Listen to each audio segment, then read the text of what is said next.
Good evening, everybody. Thank you so much for joining us this evening. We had advertised this seminar as a relaunch of our immigration detention group. My name is Maya Sikand, and I am chairing this seminar this evening. We called it a relaunch not because we're a new team by any means, but really because we'd had some new people join Chambers, including myself. But in fact, of the speakers we have this evening, both Tony Vaughan and Graham Denham are newbies, so to speak. So the only one long in the tooth is Catherine Meredith. They are all amazing in what each of them do, and I'll tell you more about that in a moment. But we really wanted to refocus on the range of expertise we are lucky to have in a multidisciplinary set like this. Having Graham join Chambers more recently was a trigger to share that expertise with you through the lens of immigration detention. The group as a whole consists of practitioners from different teams within Chambers who deal with immigration detention issues, but from a public law perspective as well as a private law perspective, and also those people who focus on issues such as bail and accommodation. So we hope to bring that all together as a team and for you to see some of it through the speakers this evening. So I'm going to ask Graham to kick off. For those of you who work in this area, he will not be a stranger to you. He practices in public law, immigration and civil claims against the state. He has specialized in immigration detention claims for many, many years. I'm not even going to say how many, because that will give away how old he actually is. He's also co-author of a leading textbook on the subject, which most of you will be familiar with.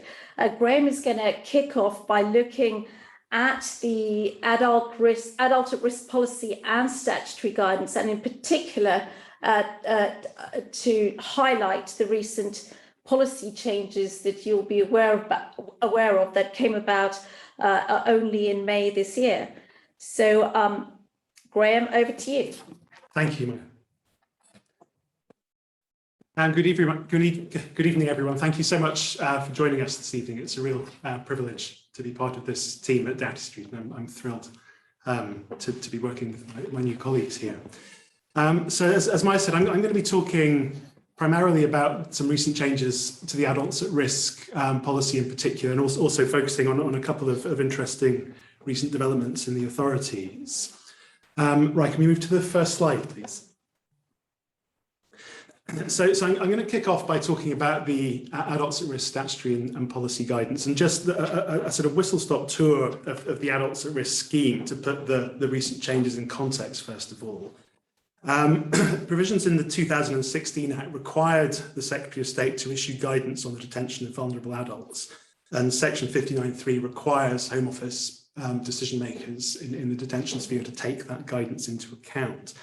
Statutory guidance under Section 59 has been issued, the most recent version in May of this year, entitled Immigration Act 2016 Guidance on Adults at Risk in Immigration Detention. And that's supplemented by significantly more detailed policy guidance called Adults at Risk in Immigration Detention. And that's up to version 6 at the moment, which was also most recently updated in May of this year. And in terms of, if it is arguable, and I'm going to suggest it may be, that the policy guidance actually goes significantly further in some respects than the statutory guidance, then it's worth bearing in mind the principle that you get from the medical justice case, that statutory guidance, which has the approval of Parliament, trumps internal policy guidance if there's a conflict. Next slide, please. So the basic scheme is that adults who are at risk, as defined by the guidance, benefit from a presumption against detention, but that presumption can be outweighed by immigration factors, which means primarily length of detention, public protection issues, and compliance or absconding risk. Indicators of being at risk in detention are set out at the third bullet point on the slide, and that they're familiar to all of you, I'm sure: mental illness, victims of torture, victims of trafficking, and so on. And at the heart of the scheme is this concept of there being 3 levels of evidence. The lowest level, level 1, being simple self-declarations that you are a victim of torture or mentally ill, whatever the case may be. Level 2 being professional evidence that you fall within one of the risk categories. And level 3 being also professional evidence, but professional evidence that says in terms that detention is likely to cause harm to you. Next slide, please. That much you get from the statutory guidance. The policy guidance goes into more detail about what the Home Office is supposed to do in level 1, level 2, and level 3 cases. And you get sort of detailed guidance on the way they're supposed to balance immigration issues against the presumption in those different categories of case. That guidance was updated most recently in May of this year. There are quite significant changes in relation to the approach to actual and potential victims of trafficking, which I think Catherine is going to speak about in her talk. And there's also what at first blush is quite alarming new guidance on the approach to what the policy terms external medical reports. And that's what I'm going to focus on for the first part of this talk. Next slide, please. So external medical reports in this new section of the policy guidance are medical reports that have been commissioned by an immigration advisor or solicitor on behalf of a detained client and result from a consultation that takes place in detention. So it doesn't apply to medical evidence that might arise from ongoing treatment. So if somebody's, for example, is already under the treatment of a psychiatrist or an oncologist and their treating clinician provides a report, that's not going to be caught by this guidance. But if a solicitor instructs a psychiatrist to do a report on their client, then this guidance is going to bite. And the amended policy sets out what it calls standards against which these type of reports are going to be judged. And it's absolutely critical that people who are obtaining reports for that purpose on behalf of detained clients with a view to establishing that they benefit from the AAR policy are aware of this guidance and that they comply with it. It's summarized in the slides that follow, but there's no substitute for a careful reading of the policy as a whole. Next slide, please. So the starting point is a baseline requirement that only reports from qualified healthcare professionals who are regulated by one of the known regulatory bodies will be accepted at all. So that's the GMC for GPs and psychiatrists, the Health and Care Professions Council for psychologists. Failure to meet that requirement will result, the policy says, in the outright rejection of the report, although you'll be given a 2 days to remedy it before the report's rejected on that basis. That arguably goes further than the statutory guidance and query whether there's going to be scope for challenges there. The statutory guidance simply refers to professional evidence and gives the example of social workers or NGOs. It doesn't say anything about having to come from people regulated by specific bodies. So query whether, for example, a report from an unregulated counsellor would have to be entirely disregarded in light of this policy. Next slide, please. There are then a whole raft of additional, quotes, standards that reports will be judged against. These aren't 0-1 as in the case of the regulatory point, but failure to meet any of them will go to the weight that's attached to the report and will potentially, as we'll see, result in the report being downgraded from, say, level 3 to level 2 or level 2 to level 1. So just to have a whistle-stop tour of what those requirements are. Firstly, there's a requirement that the instructions that have been given to the expert are clear and that the author of the report is clear from the report that the author understands the purpose and scope of the consultation. The expert must have been furnished with appropriate supporting documents, medical records, and other sort of, depending on what the report is about, potentially judicial determinations, witness statements, decision letters, and so forth. They should be provided, they should be listed in the report, and they should be referenced as appropriate in the report. It stipulates the consultation must take place in an appropriate location. That will obviously depend on the type of consultation it is. It may be that only a suitably equipped consultation room is appropriate, but on any view, it says a private area has to be provided. And again, if that's not clear in the report, that can result in a reduction in the weight that's attached to it. Next slide, please. There's quite a detailed guidance on the requirement for in-person consultations.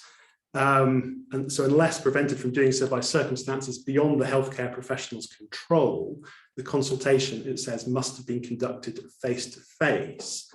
And it says that, and exceptions to that will only be made in exceptional circumstances with an explanation provided.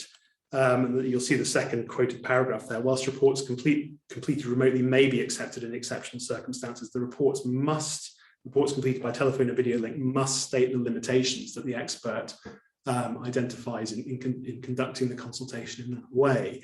And certainly in my experience through the pandemic, it's become pretty much standard practice for, certainly in the cases that I've been instructed in, for psychiatric consultations to be conducted by Zoom. So this seems to me to be a potential hazard and potentially, I mean, I'm not aware of any cases where this has been deployed yet, but it seems to me to potentially create a risk in cases that do rely on consultations that have been conducted that way. And I think people have to keep a close eye on that in terms of potential future challenges.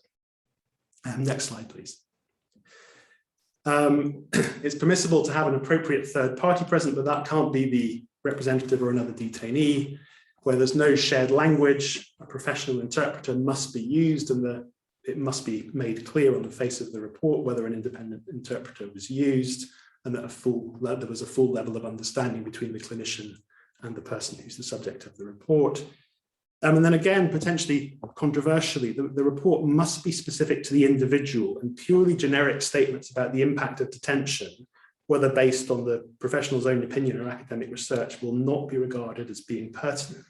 Now, again, anybody who's seen any number of psychiatric reports in this area will know that there's a significant body of academic research about the impact of immigration detention on people's mental health. And it's routinely, and in my view quite properly, referred to by psychiatrists who are preparing reports in this area.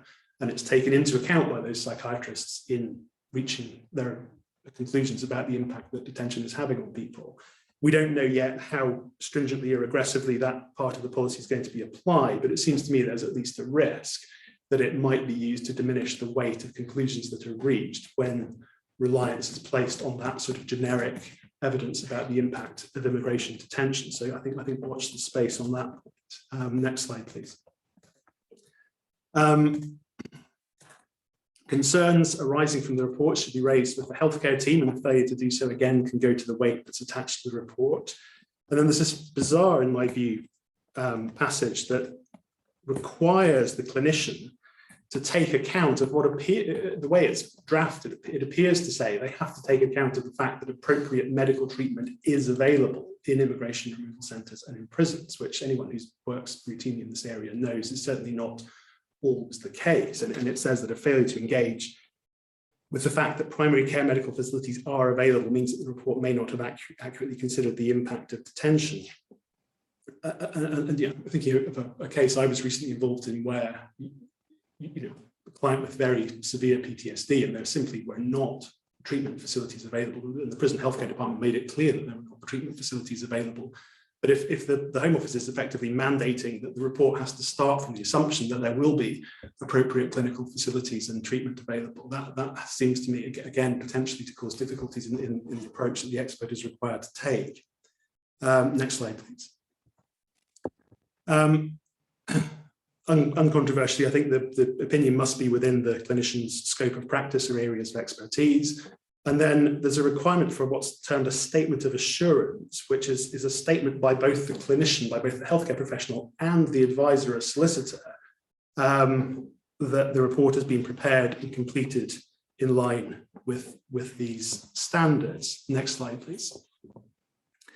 So having set out all these standards, the amended policy then gives guidance on considering reports in light of them. And as I said, any failure to comply with any one of those standards, except the regulatory point, may result in the report being placed at a lower level of evidence than it would usually be absent the standards.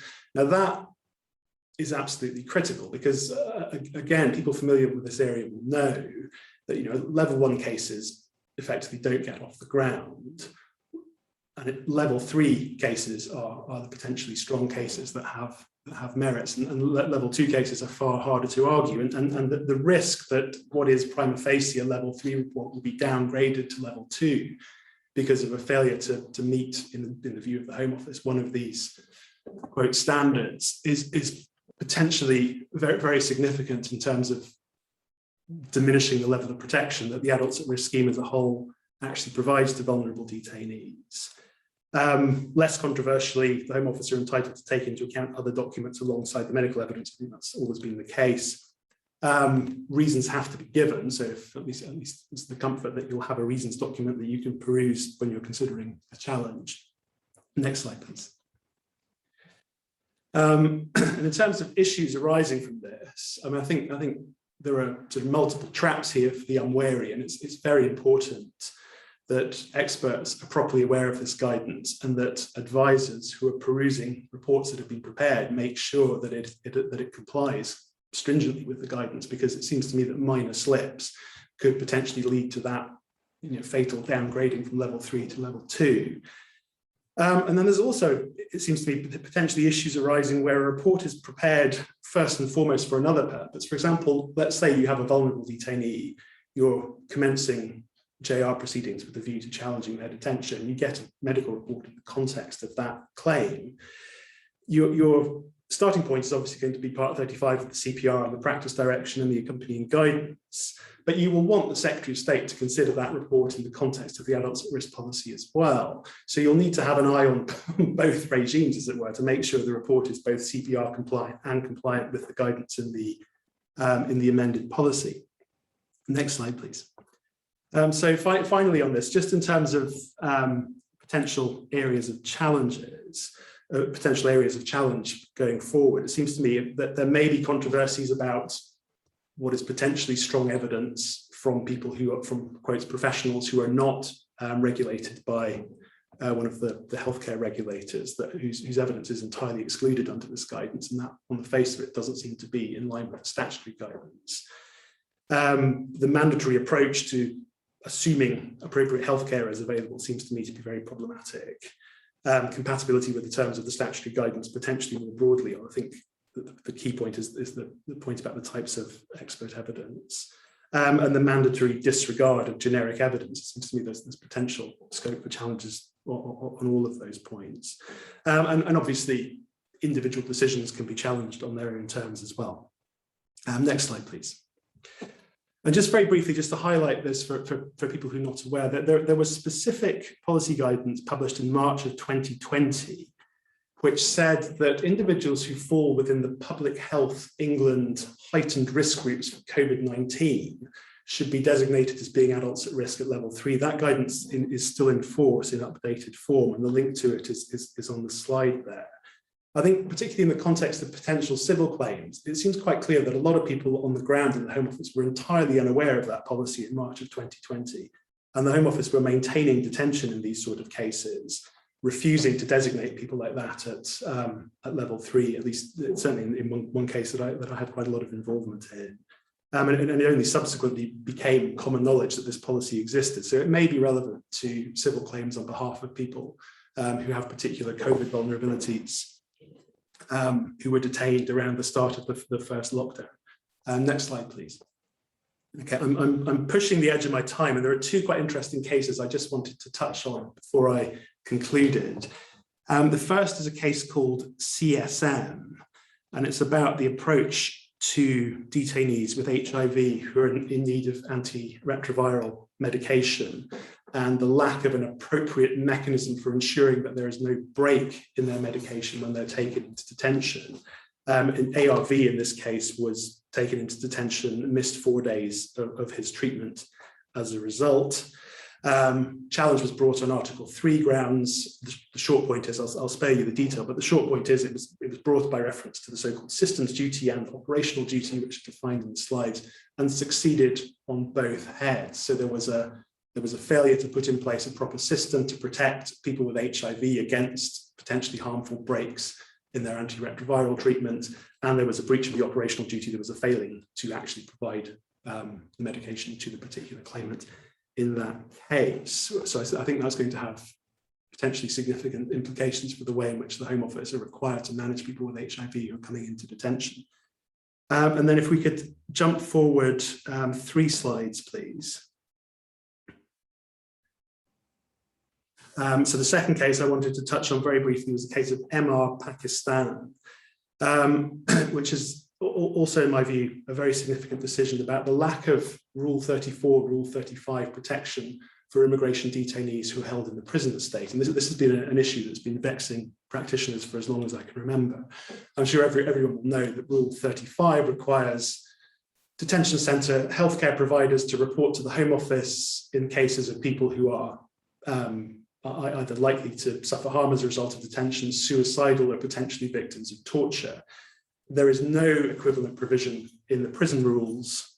That was challenged as being systemically unfair in this case. The challenge on grounds of systemic unfairness failed, but very curiously, if we can jump forward 2 slides, the challenge succeeded on fact-specific grounds that seemed to me to be entirely generic. It was irrational not to have done something that was equivalent to a Rule 35 report, and it was irrational for the Secretary of State not to have a mechanism for checking the medical position where the adults at risk policy required that they have knowledge of the medical position.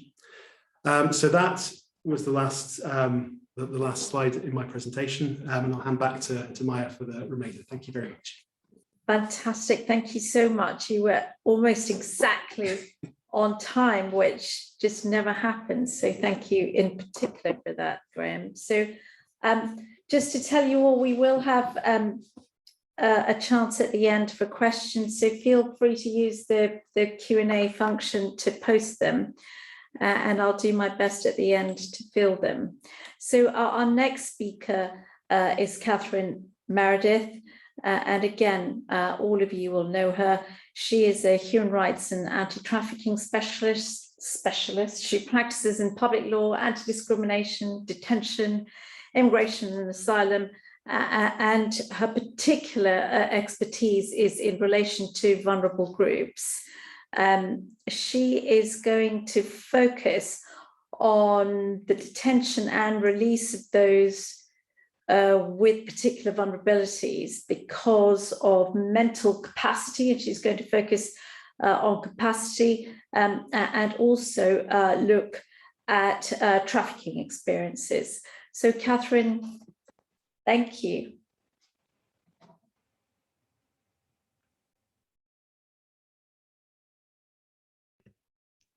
Hello, and thank you everybody for joining today, and thank you Maya and Graham, and for Maya for introducing and outlining the 2 parts of my presentation on capacity and trafficking. I know that there's just over 15 minutes. I'm keen to follow Graham's footsteps on the timing issue at least. So I'll tell you what I'm not going to cover. I'm not going to duplicate what Graham has presented in stellar format, though clearly we know in practice there are overlapping issues with capacity and trafficking cases. Secondly, I know that each of these issues really justifies its own separate talk, particularly because there's a real patchwork of provisions and intersecting areas of law that can be applied. But I can't possibly get into the granular detail on all of this in the time. Why on earth did I agree to take on this aspect of the talk, I hear you say? Well, you signed up to a whistle stop on vulnerable adults, including those lacking capacity and victims of trafficking. So you knew or ought to have known what to expect, is what I say. Interestingly, both areas present practitioners with very fertile territory for challenges in both in individual aberrant decisions and more widely.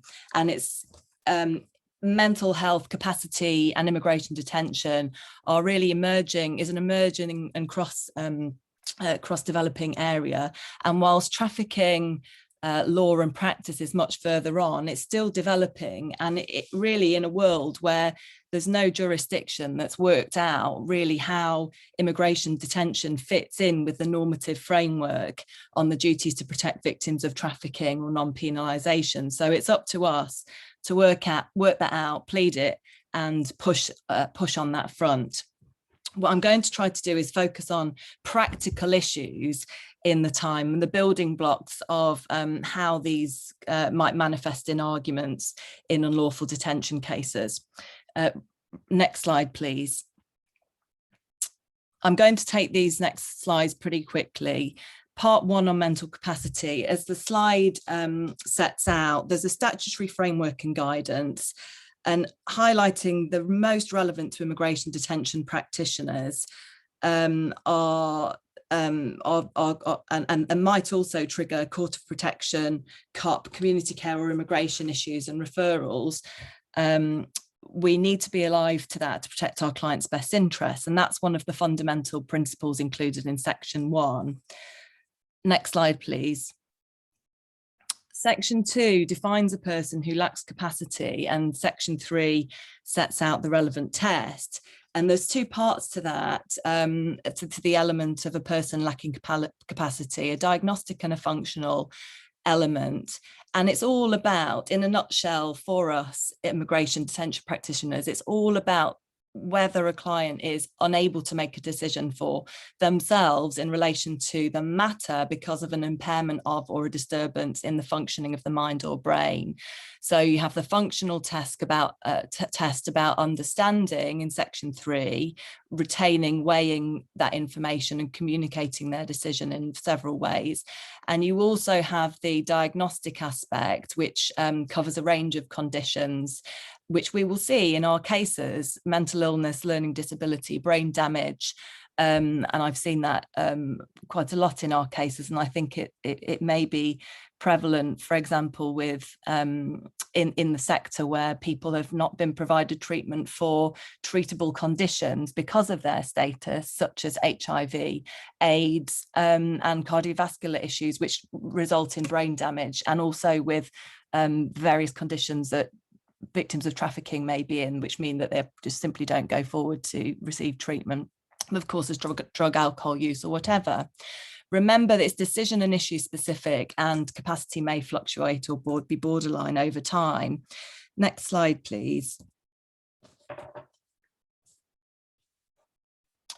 The test, there's a separate issue and considerations in relation to subject matter capacity. Can the client understand or make decisions about their own healthcare needs, about administering their own healthcare, about treatment, about where they are accommodated or released to? And then there's the separate matter of litigation capacity. Both of these will come up in detention cases. Litigation capacity, for our purposes, the test of litigation capacity in any case is that set out in Masterman, Lister and Bruton, and approved by the Supreme Court. Is the client capable of understanding the issues in the proceedings, giving instructions to enable advice representation, and understanding advice and making decisions based on it or not? And clearly the type and complexity of proceedings are relevant, and in civil claims or JRs regarding unlawful detention, they're likely to be complex with a number of cross-cutting issues, and therefore we need to be alive to that. Next slide, please.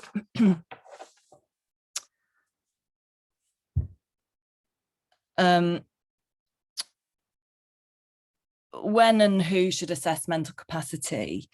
The motto here is, if in doubt, find it out, as lawyers and for the Secretary of State.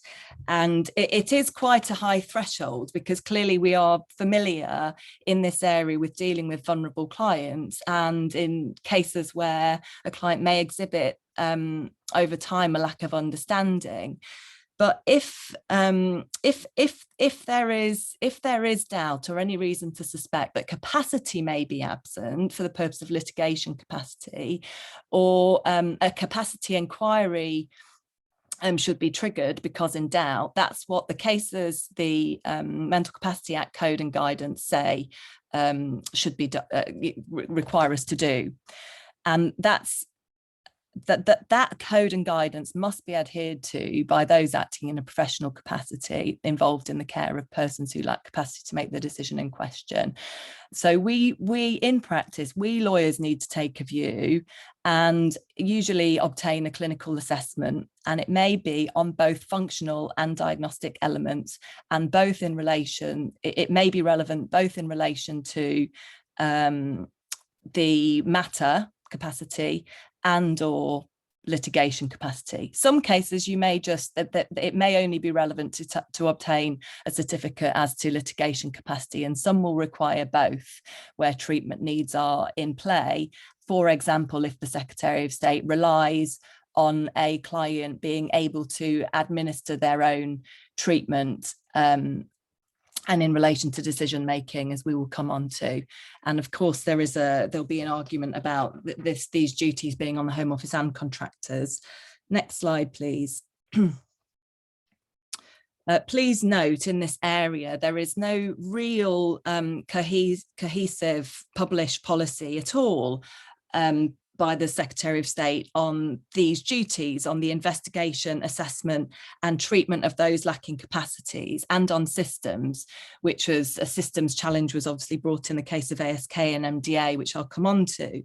So as lawyers, we need to utilize a range of different areas of law and tools to bring these cases effectively. So that includes the usual Hardiel-Singh principles, the Detention Centre rules, Mental Capacity Act, the Mental Health Act, the CPR, and so on.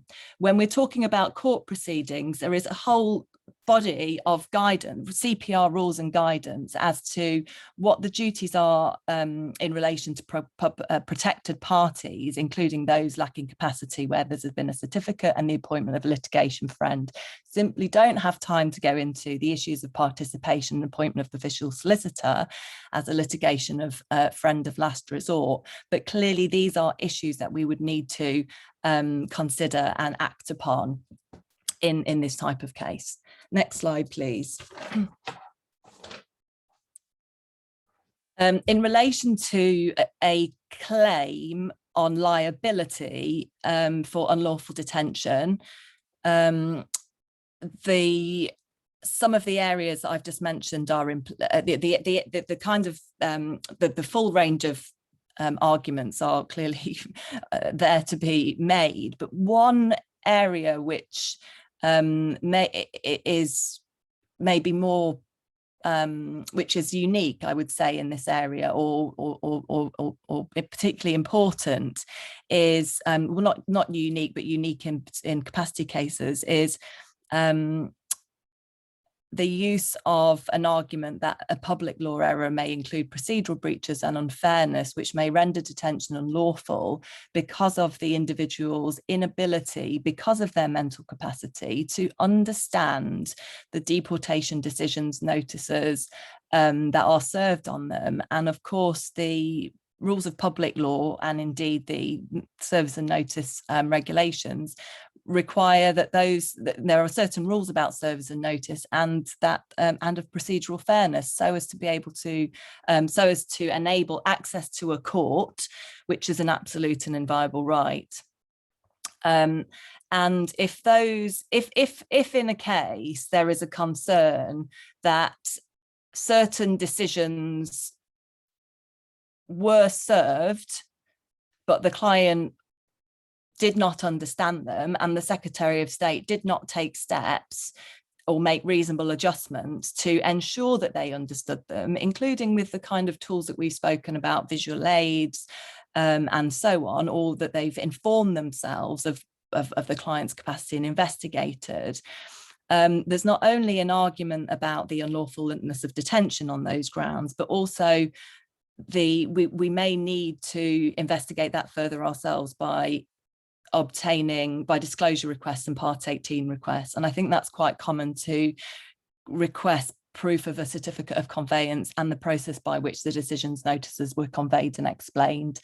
I suspect that they don't take any steps in the cases that I've seen, but clearly a Part 18 request is useful to flush that information out. Next slide, please.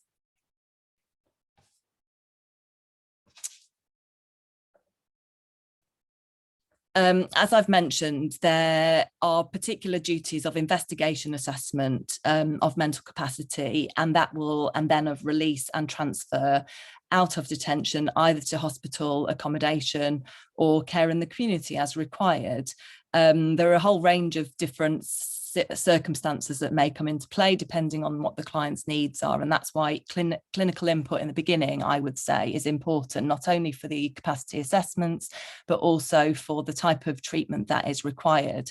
You can then match that treatment as in terms of what's recommended against what is being provided in the IRC or prison environment, again to make out a claim that the person's serious illness is not being satisfactorily managed in detention under the general detention criteria. And that category of a person suffering mental illness clearly has wider applicability to those suffering both serious physical and mental illness. And as I've said before, often you have both issues. And what I have seen is that the Secretary of State may latch on to one or either of them, and usually will fail to properly investigate either, and particularly the mental capacity issues. I'm conscious of the time. I was going to go into 5 minutes. That's not much at all, is it?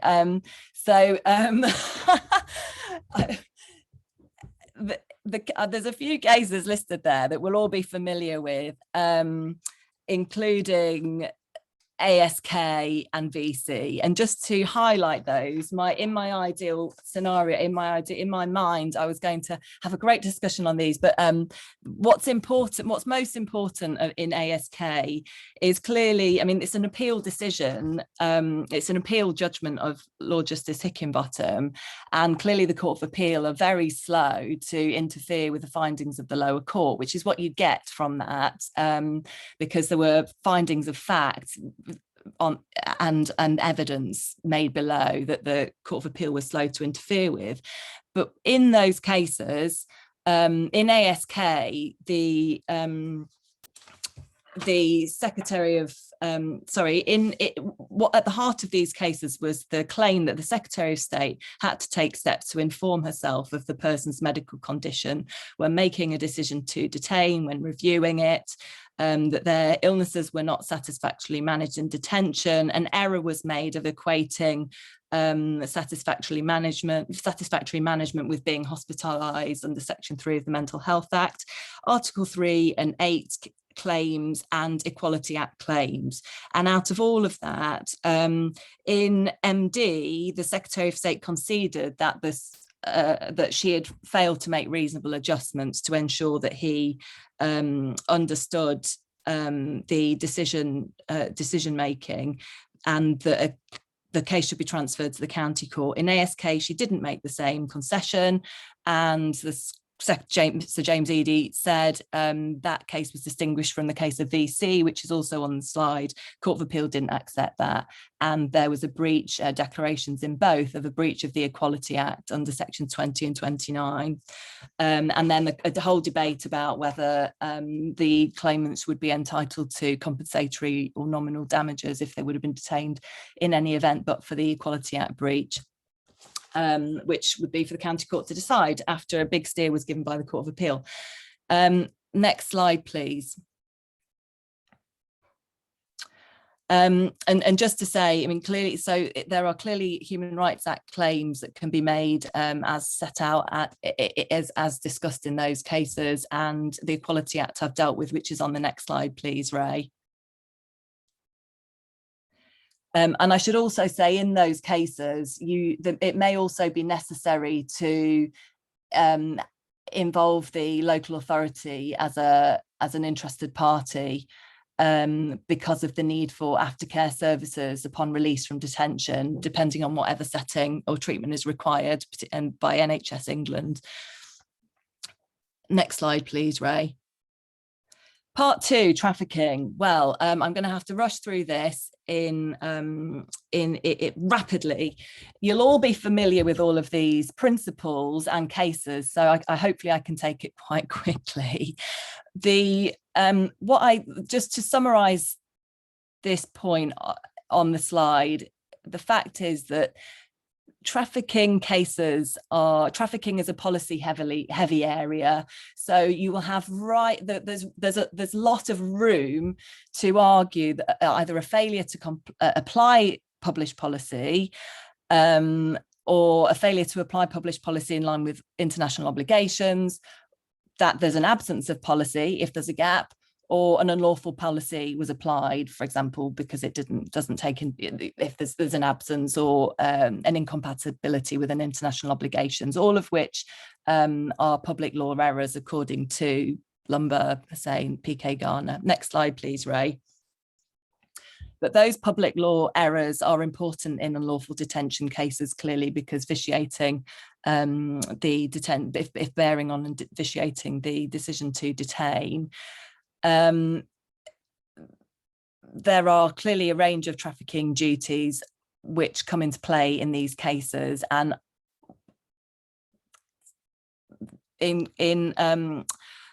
the identification, I think identification and support are particularly important areas, as we've seen in the cases that have been decided, and are absolutely at the heart of the new policy from May 2021, which is what I'm going to come on to now. Next slide, please, Ray.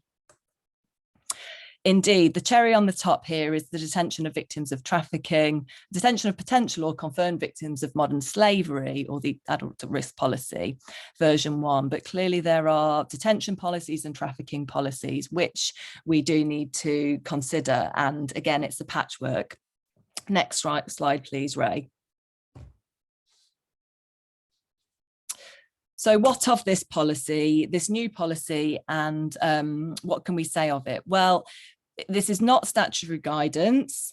Usual rule applies that it needs to be followed absent good reason, failing which is a public law error. It supplements the adults at risk policy, and also should be read with the other trafficking policies. It's a policy which is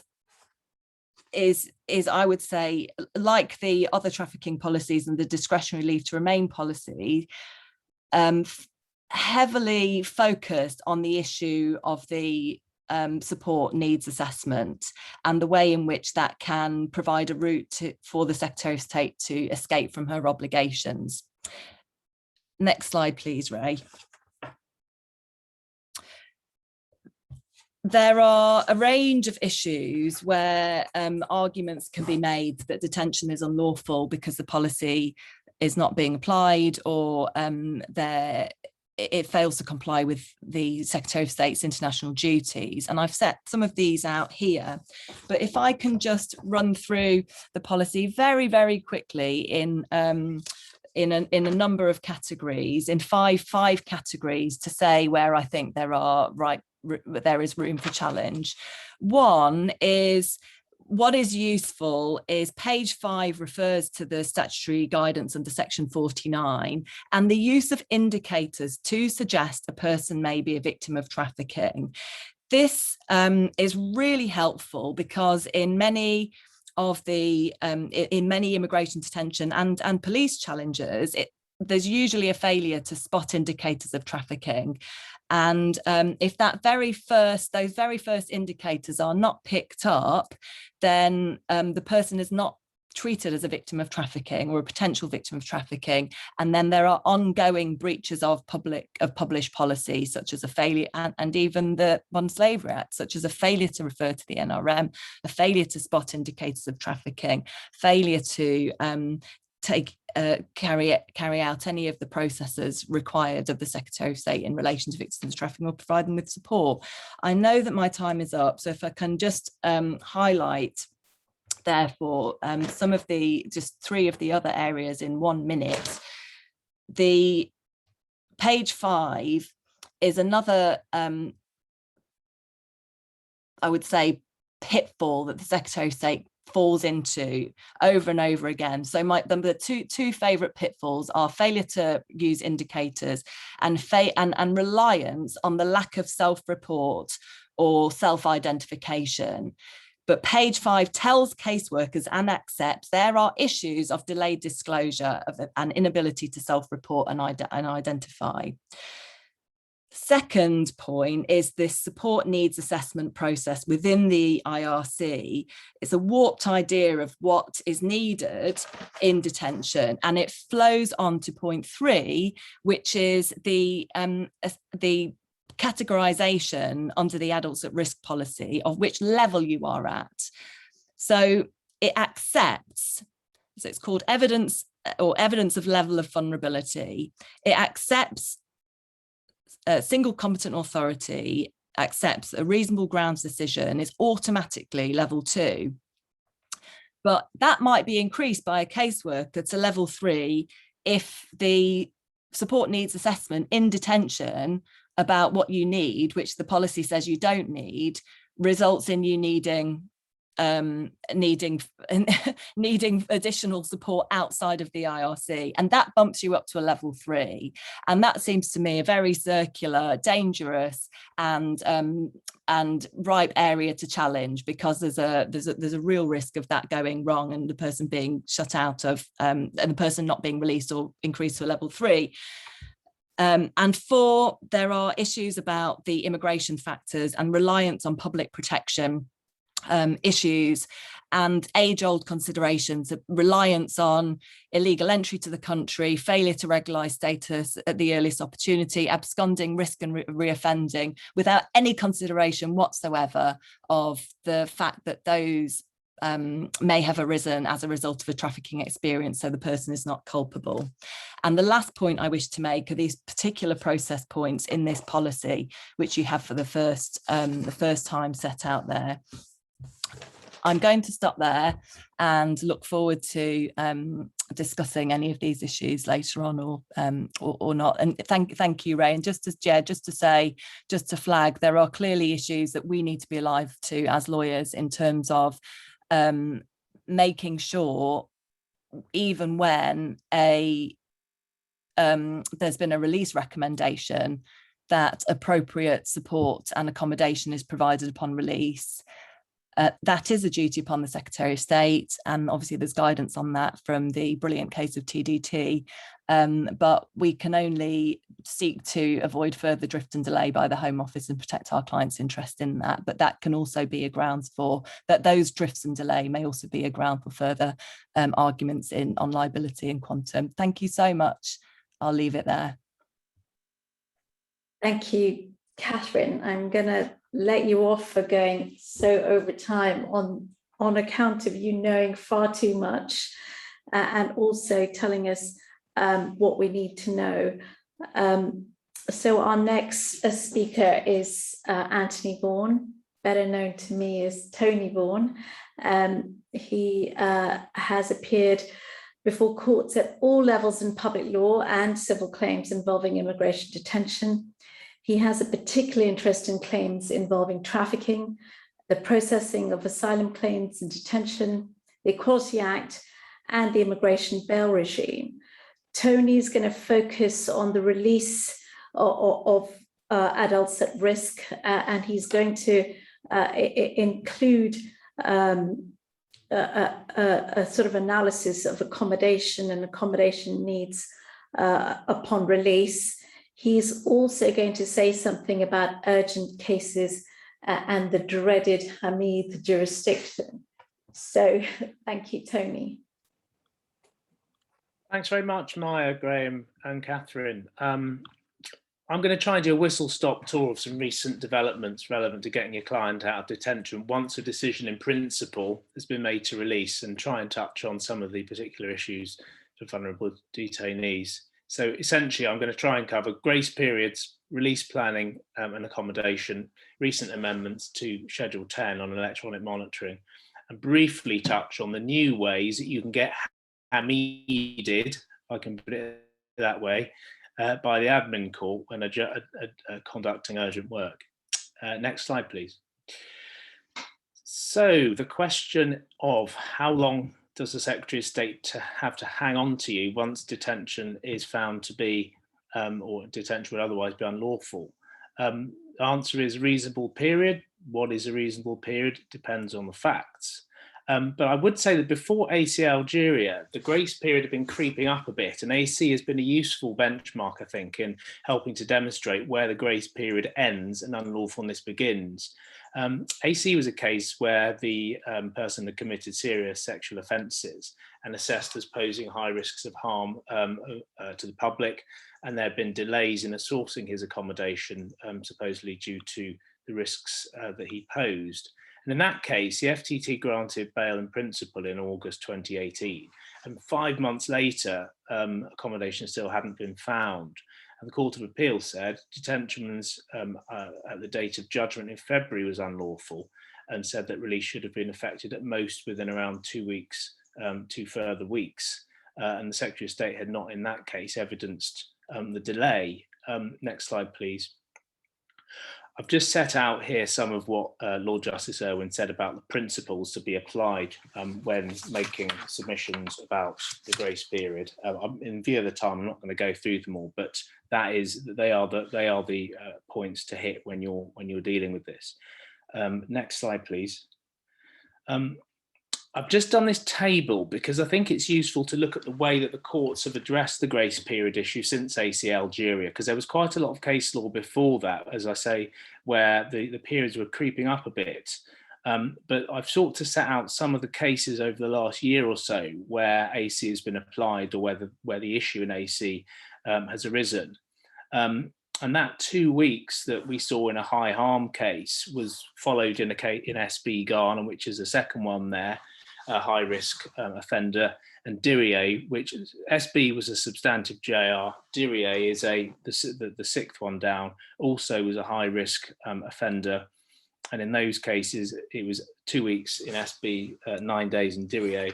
Herminsky, the fifth one down, that involved a series of medium risk offenders to whom many of the difficulties in finding accommodation didn't apply. And Mr. Justice Johnson said that the Secretary of State should have found accommodation within 7 days of detention, otherwise becoming unlawful. And there's a few interim relief cases there where release was ordered to occur within 48 hours, generally 7 days or less. But those as interim relief decisions are not cases where there is a definitive determination of unlawfulness, and I think slightly less persuasive as to where the line falls. Next slide, please. So the exception to all of this is where the grace period might be quite a bit longer, is cases where release planning is required in the interests of the detainee's health or safety.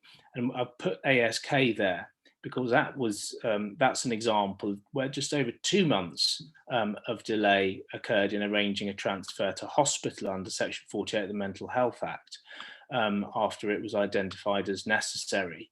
And that was a case where there was some uncertainty as to the needs of ASK.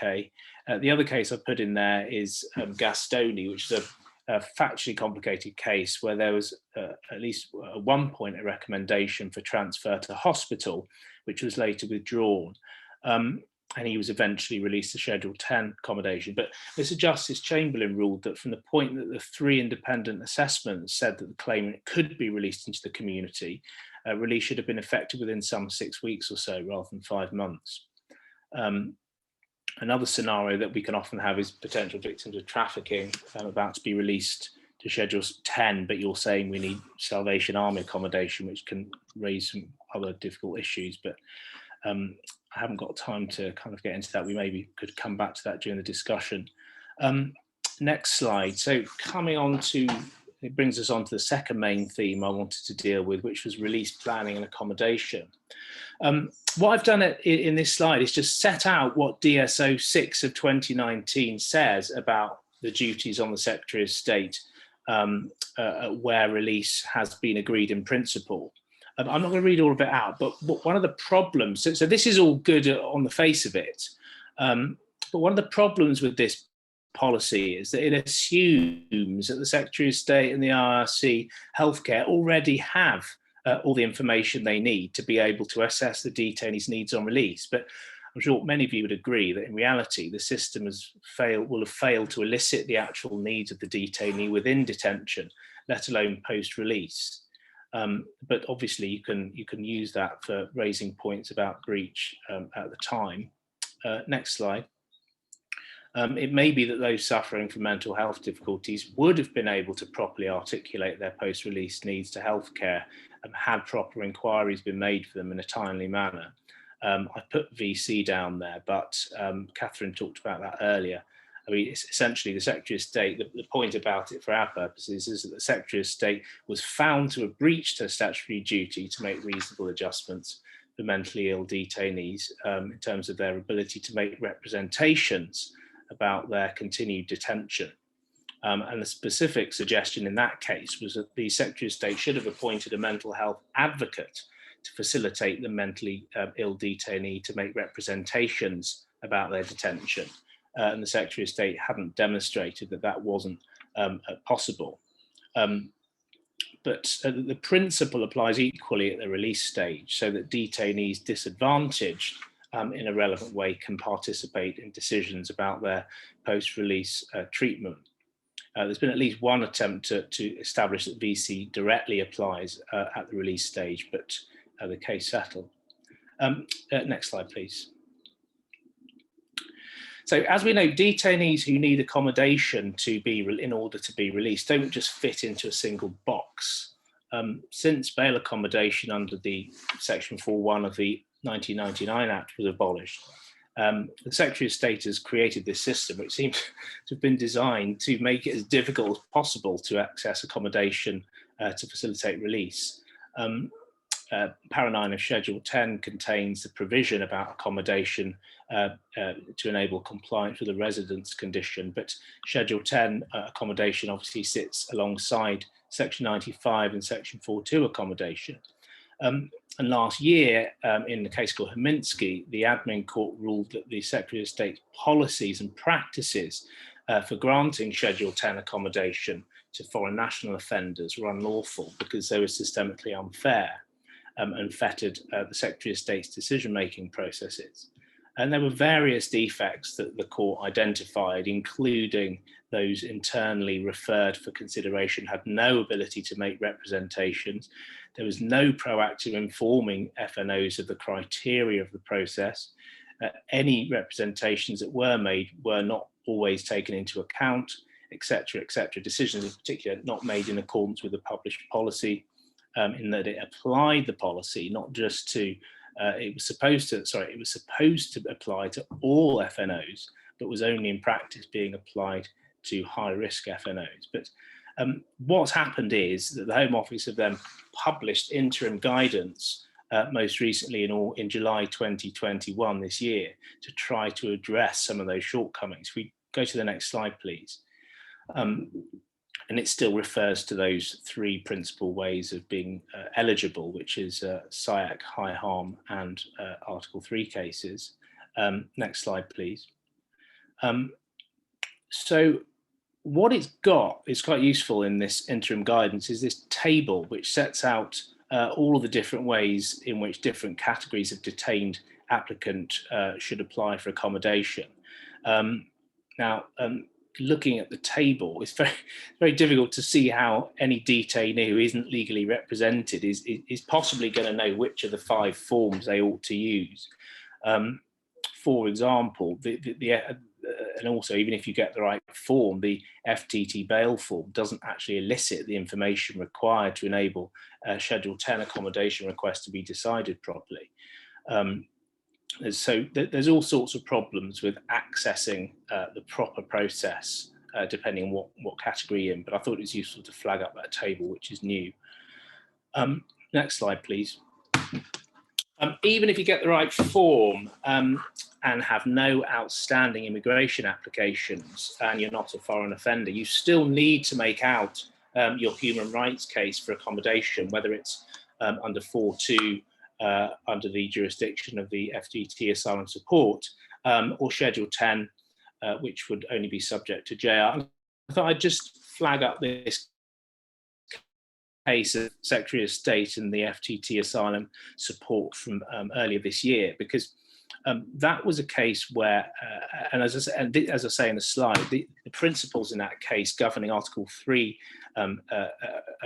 grounds for providing accommodation in a Section 4.2 context do apply equally in the Schedule 10 context. But what happened in that case was that the FTT asylum support had found that in the light of risks posed by the pandemic to homeless people and the risk to the public of contracting COVID-19 from homeless, destitute, failed asylum seekers, the Secretary of State owed a positive duty under Articles 2, 3 and 8 to provide destitute asylum seekers like this individual with accommodation until the COVID restrictions were lifted. The High Court overturned that and quashed that decision, but for our purposes, I'm just flagging it up because it does remind us that the assessment, it goes through all the relevant principles that need to be addressed when applications for Schedule 10 support are being made. But I've given you the paragraphs there, but that's a good one to note. Next slide, please. Another important change is that from the end of August, the Schedule 10 has been amended, and this essentially brings into force the remaining parts of the Schedule 10 in England and Wales, which is essentially mandatory electronic monitoring for foreign national offenders. So that's people who are liable to detention or are detained for deportation-related reasons. So unlike before, when it was a discretion to impose electronic monitoring, it's now a mandatory duty. And that is only in cases, and the only exception to that is where the Secretary of State thinks it would be impractical or a breach of the ECHR. Now, the way that it's worded is that it all depends on the Secretary of State's own view as to whether the exception is made out. So there's obviously going to be a situation where you're inviting the FTT to agree that it would breach the ECHR, for example, to impose the measure. And the FTT may well agree with you, but because the Secretary of State hasn't agreed, you can't do it. So there's a number of difficult issues there to try and marry up Section 3 and Section 6 of the Human Rights Act with the apparent situation where the FTT is being invited to act contrary to the individual's human rights. But the straightforward answer might be that you have to start with JR and just sort it all out in the upper tribunal. But that's something to think about. The end of the paragraph 2.9 includes various factors to be taken into account by the Secretary of State on impracticability. Next slide, please. Important to flag in this context, but although not in the statute, the policy does include this exception, which is that electronic monitoring must not be used where the person is under 18 or where the person is being released onto immigration bail following detention under sections 37 or 41 of the Mental Health Act. So essentially they're sentences for a hospital order following conviction for a criminal offence. So it's relatively narrow compass, but it is an exception nonetheless. Next slide, please. And then there are corresponding provisions about people who are already on bail who need to have their monitoring reviewed. And what the Secretary of State's doing is going through all of the FNO bail cases and essentially imposing electronic monitoring unless she thinks there'll be human rights breach or there be impracticability. I mean, what impracticability can mean in practice, and as we can see that from the most recent version of the immigration bail policy from the end of August, is that they're prioritising who gets monitoring based on who is essentially most posing the most risk. And there's a whole hierarchy of factors which they take into account, but despite them saying it will be imposed in all cases subject to the statutory exceptions, there will be situations where it's just not imposed because they haven't got enough tags. And I've just noted at the bottom there that the Borders Bill that Priti Patel's taking through Parliament at the moment includes a new criterion in the mandatory criteria that has to be looked at when deciding whether to grant bail, as well as what the criteria should be of whether a person has failed to cooperate in any immigration process, which one might suppose may well be taken into account anyway, but they want to put it there as a factor. And then there's another point about bail needing consent by the Secretary of State if RDs are to be executed within 21 days rather than the current 14. Next slide, please. So I've just flagged up the fact that in practice, many of you may know this, that the GPS tags are larger, more cumbersome. You can't really hide them under your trousers or whatever. You've got to charge them for a specific period of time per day. And these things carry with them a massive risk of inadvertent breach. So I've given a quote from a newspaper article where somebody's talking about that, but I've flagged it because it is something which really, in practical terms, does cause a lot of problems. And in my experience, it's usually when somebody who's, even if they've got through immigration detention, they get released and the tag just sends them over the edge because it's detention in another form. And so obviously important to get proper evidence to support any applications to remove it. Next slide, please. And I've just flagged up some case law about which are relevant, I think, to the Home Office's intent to use this material that they harvest from use of GPS tags in immigration proceedings. Just because we're running out of time, just fast forwarding to the next slide, please. Just quickly on urgent work. I mean, we all know about the Hamid hearings, which the High Court has been convening, usually for candor issues, and DVP is a candor case. The one I just wanted to focus on was an application for JR 90, I think it's 1895, EWHC 1895 admin. That was a claim for JR where the claimant wanted an urgent direction within 48 hours that he be permitted to file a reply and that permission be decided on the papers by a particular date.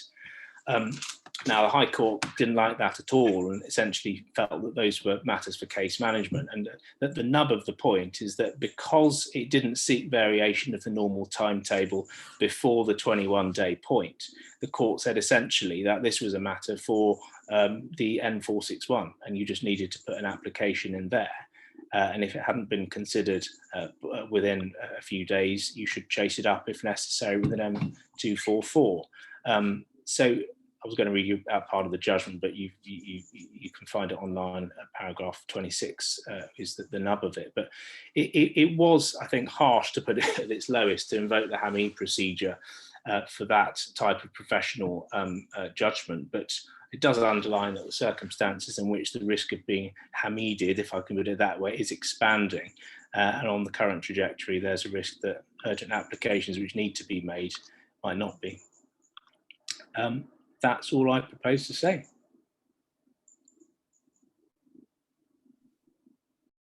Thank you very much, Tony. Actually, if you wanted to read out that part of the judgment that you were going to, we do have time. All right. Well, after they'd set out the request for the order, the court said those are matters for case management. So that is trying to bring forward a direction for a reply and permission on the papers by a particular date. So court said this: those are matters for case management, not the urgent applications procedure. The appropriate place for that application was in section 8 of the M461, together with a covering letter or email to the court office, drawing attention to the need to determine those parts of the application form before the end of the 21-day period for the filing of acknowledgement of service. If counsel had any real doubt about whether the administrative court office would take steps to ensure that the papers were put before a judge within that timescale, he could have made an application on notice using form N244. That would ensure that the application was considered during the 21-day period for service of an acknowledgement of service and did not require the use of the urgent applications procedure and did not require a decision within 24 hours. The use of that That form, the N244, is referred to in a listing policy at page 120 of the Administrative Court Judicial Review Guide. It's also referred to in a section dealing with applications for case management orders, including orders fixing a timetable for controlling the progress of the case. So the other point to make is that the Judicial Review Guide, unless you haven't already been aware, is really seen more as a part of the CPR rather than a guide. And I think that's another important point to bear in mind, given that the way the High Court's going with these Hamid hearings. But that really is it for now. Thanks, Tony. So we don't appear as yet to have any burning questions. That's probably either because you were each so clear and so informative that no one has any follow-ups, or everybody's just fatigued after a long day at work. But I wonder if I could just ask something. Graham, I'm just going to put you on the spot. I'm sorry to do that, but I've been wondering, the case of CSM that you told us about, and I know that it focused on a detainee with HIV, and that the systems, the Article 3 systems duty was breached because of the risk of, amongst other things, the risk of interrupting his antiretroviral medication. But there was a big thing about training and failure to adequately train, which is obviously not a new thing in the Home Office, and also the operational duty was breached because of the failure to take reasonable steps to provide him with medication. What I wondered is that, do you think that there's scope for using that judgment in a much more, in a different or wider setting, for example, not limited to a serious medical condition such as HIV? Do you see any scope for that? It's not an area that I have a huge amount of experience in, the sort of Article 3 systems. So I really have put you on the spot. And it's not a point that's been hugely litigated in this area. Yes, that's why I was particularly interested, because it is litigated in the sort of prison system routinely. So. Yeah, I mean, there may well be scope for other challenges there. I'm just trying to think off the top of my head what they may be. But I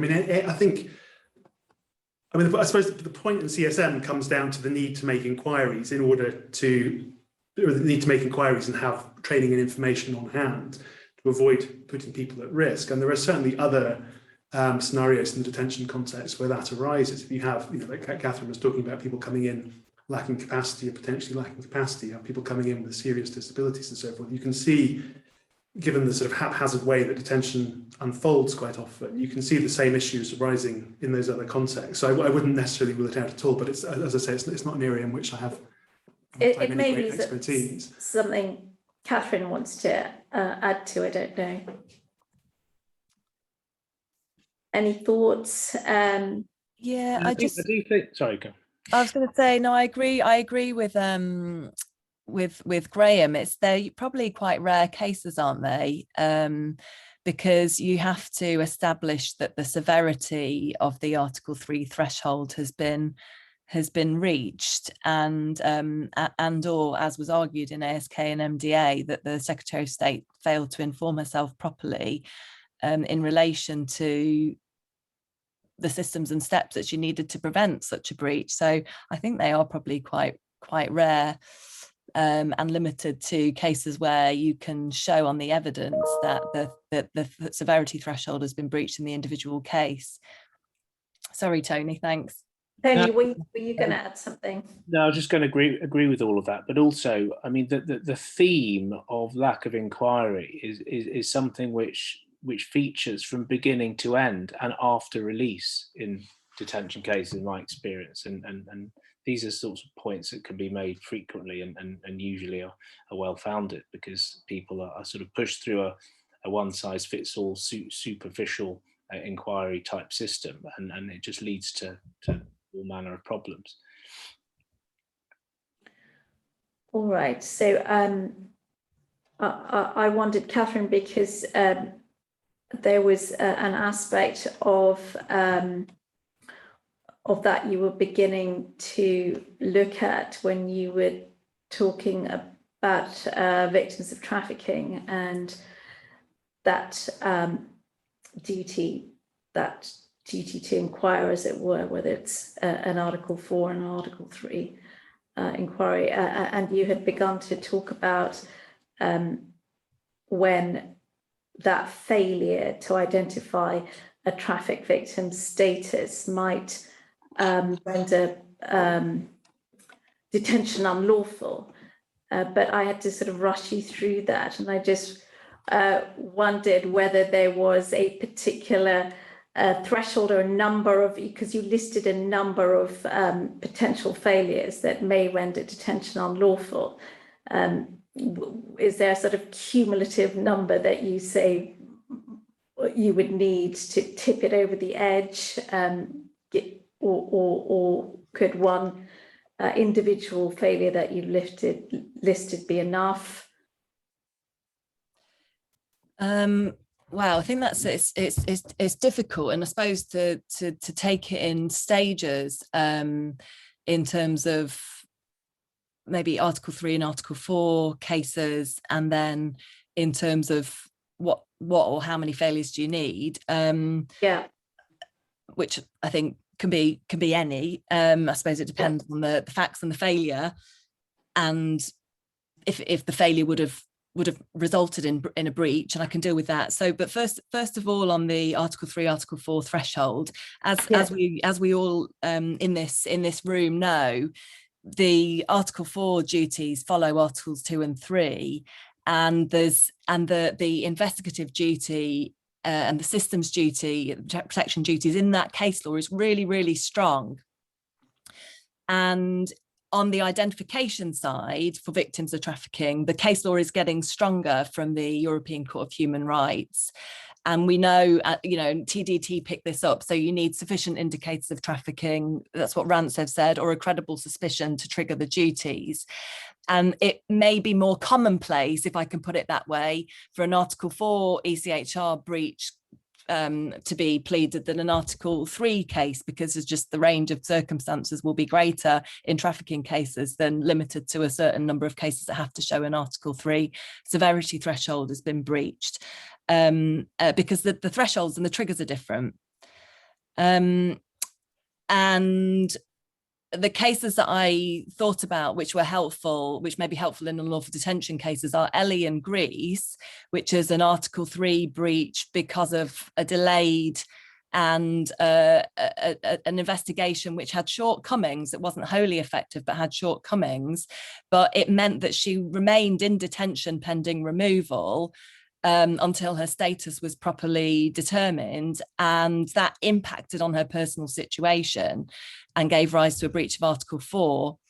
And then, as we spoke about in VCL and AN and VCL, there may be a breach arising from, it doesn't really matter, if the Secretary of State has failed to identify a victim of trafficking, failed to make a referral into the NRM, failed to ascribe them, give them a reasonable grounds decision or level 2 categorization under the adults at risk policy, and any of that meant that they should have been released because not outweighed by immigration factors, then those would be really clear complaints.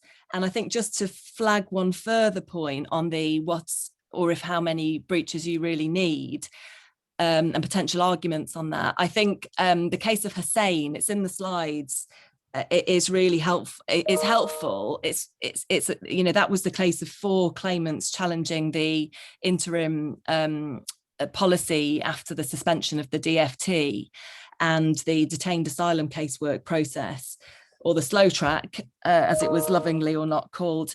But the point in that is that in the case of TCV, who was a victim of trafficking, the Secretary of State conceded that he should have been released upon a reasonable grounds decision, and the Secretary of State made an incorrect negative reasonable grounds decision based only on the fact that he had absconded, he disappeared from social services care. and not because a single competent authority actually made a substantive decision on the trafficking definition. And had they done that, he would have been released in his case. So that's a really clear breach, and I think that some of that case law is old case law. Cranston didn't think it was particularly of a particular assistance in that case, but I think it really is, particularly on this new policy. I'll stop there. I mean, and say it's just that obviously at that time you had the policy which said once somebody has a positive reasonable grounds, you can only detain on the grounds of public order, and that's gone now, hasn't it? And so, and that comes from, is it Article 13 of ECA? And so, you know, there's a lot of working out to do about what will be, I assume, the common detention of people who have got reasonable grounds decisions, because the other case, EM in the Court of Appeal, essentially says you can do your arrest and recovery in detention.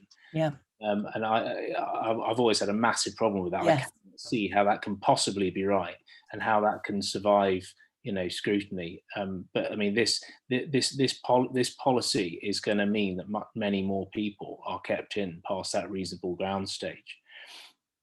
Can I just say one point?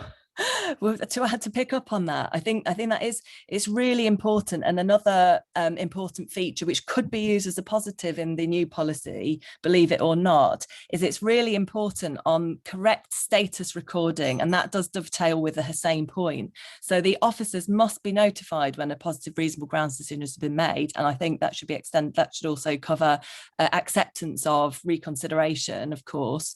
And the modern slavery assessment needs modern slavery act needs assessment must be carried out in order to determine the specific recovery needs. Whilst there's a whole range of criticisms around that, the recording point I think is important, because it's not often recorded, and that cannot feature in unlawful detention cases because it's not picked up in the reviews, and so then you get a breach of published policy point on the failure to conduct robust evidence-based reviews. Yeah. See that all the time, don't you? And on the public order issue, Maya, I don't know if that's a shoe-in to a plug for an upcoming event, because I was going to say two events, because we were talking about treaty obligations and inconsistencies, and I think you know more about this, that there is an event dealing with that issue. Is there not? Yes. Do you want to tell us about that one? And well, I will next week,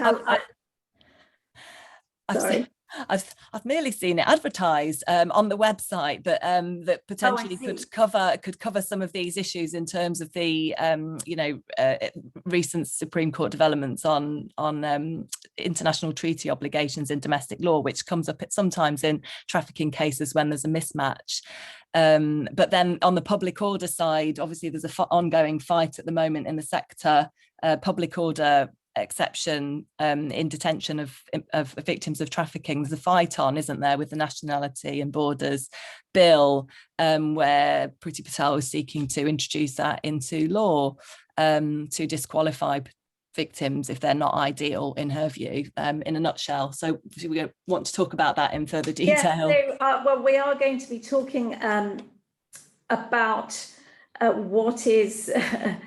what a victim looks like at an event that we're putting together for Anti-Slavery Day on the 18th of October, and we're going to post more details about that. So our focus is going to be, the unsympathetic victim, and what does that mean? And does that mean that only certain victims deserve protection?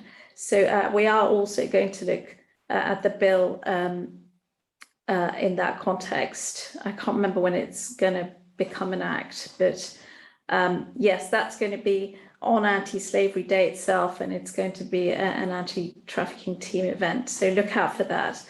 All right. Maya, just relatedly, there's also the outstanding judgment of the Supreme Court in TN Vietnam involving a potential victim of trafficking, which is outstanding, and that's going to be that's all about being processed in the detained fast track, as in what was really the old detained fast track.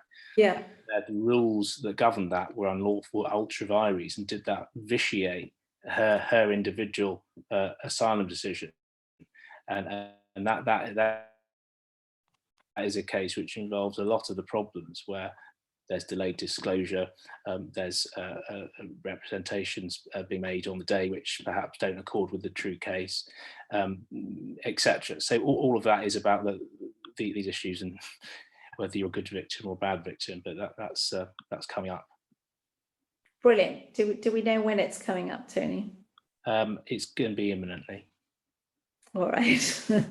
Thank you for that. All right. It just remains for me really to thank each of our speakers for taking the time to share their insights into each of their topics, and also to all of you for joining us after a long day's work. We would have very much liked to have welcomed you in person for a proper old school launch, you know, with bad wine and all the rest of it. But we have to wait until we get to, I don't know, some kind of different COVID space, which we don't exactly know what that will look like. So soon, we hope to welcome you in Chambers, and we hope very much to be able to have a drink with you in person. But thank you very much for joining us virtually. I'm going to ask Ray to end this seminar. Thank you all. Thanks very much. Thank you.